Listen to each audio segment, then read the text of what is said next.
Dino, tu nous as parlé du set and setting, qui est très important.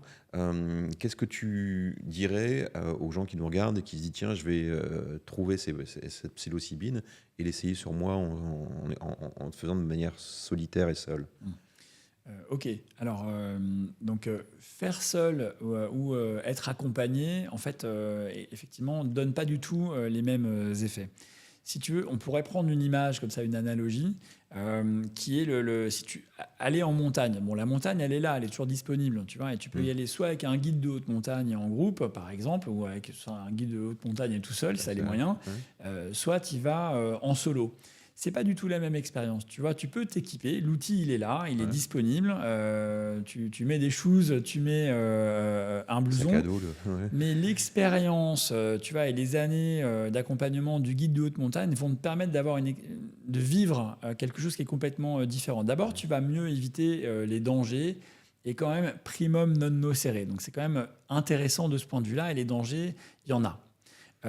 Par exemple, être dans une forme de sidération ou être un peu dans un état de confusion générale parce qu'on n'a pas su doser ou parce qu'on n'a pas su se préparer ou parce qu'on n'a pas su formuler une intention, parce qu'on ne sait pas si on doit être plutôt générique, plutôt spécifique, c'est pas très clair.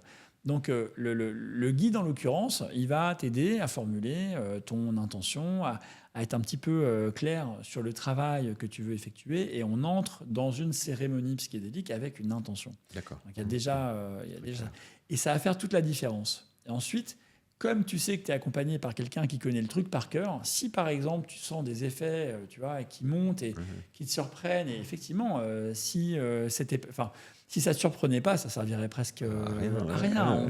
Tu vois, on résout pas un problème avec le niveau de conscience qu'il a engendré. Ça va t'emmener dans un endroit qui est inconnu.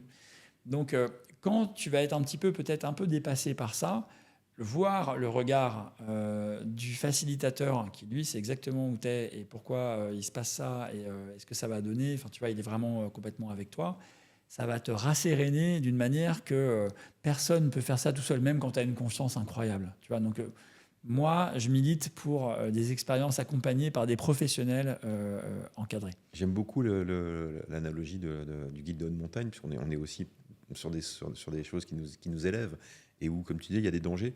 Où il y a des dangers simples à éviter si on est accompagné par des facilitateurs comme toi, et qui sont de vrais dangers si on y va tout seul. Donc l'analogie est vraiment très parlante. T'en as une autre qui est très intéressante, qui m'a été trouvée par un participant à une retraite qui a pris cette analogie. J'ai trouvé que ça avait plein de sens. C'est celle de la plongée sous-marine.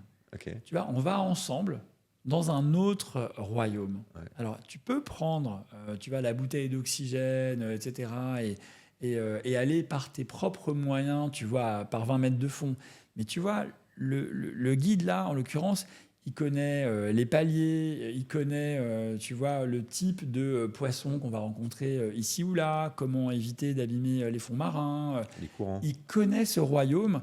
Ouais. Et quand on y va ensemble, on va aussi avoir un code de communication. Tu vois, quand on est dans l'expérience psychédélique, on peut communiquer, mais pas de la même manière. Donc voilà, on est dans un autre monde qui n'est pas notre monde de prédilection. C'est un monde qu'on peut visiter, mais on va revenir ensuite à la normale. Et c'est beaucoup mieux d'être guidé. Ce qui ne veut pas dire que le guide, il a les réponses pour toi. Il n'y a que toi qui vas avoir tes réponses de cette exploration. Alors, il y a autre chose aussi, c'est qu'on va parler de lâcher prise, c'est-à-dire que ce que tu crées, toi, en tant que facilitateur, et avec les thérapeutes qui travaillent avec toi, c'est que tu crées un cadre sécurisé. C'est-à-dire que pour lâcher prise, il faut se sentir bien, se sentir protégé. Tu vas pas lâcher l'esprit si tu as peur d'être mordu par le chien du voisin ou tu te sens pas dans un cadre où tu es en confiance. Donc ça, c'est super important. Comment tu crées ce cadre-là ? C'est d'abord une posture, tu vois, qui est extrêmement dans la sécurité, avec des règles très claires. En fait, c'est de la facilitation pure, comme j'ai pu faire dans le passé, c'est-à-dire tu crées un espace, comme je te disais, et donc avec des règles du jeu. Et voilà. Et donc, en créant cet espace, tu vois, de la même manière qu'il est créé depuis longtemps, en ouvrant un espace symbolique, c'est comme ça qu'on arrive à mettre les gens en sécurité. Donc, il y a des choses qui sont permises, d'autres qui ne le sont pas. On a été guidé, en fait, tout du long. Et ça développe petit à petit, avec les séances préparatoires et puis la présence sur place aussi dans un cadre qui est assez exceptionnel, la fameuse alliance thérapeutique qui fait qu'en fait, tu vas pouvoir faire ce qui est absolument indispensable pour cette expérience, c'est-à-dire t'abandonner totalement à l'expérience en toute sécurité et en craignant pas qu'il t'arrive quelque chose.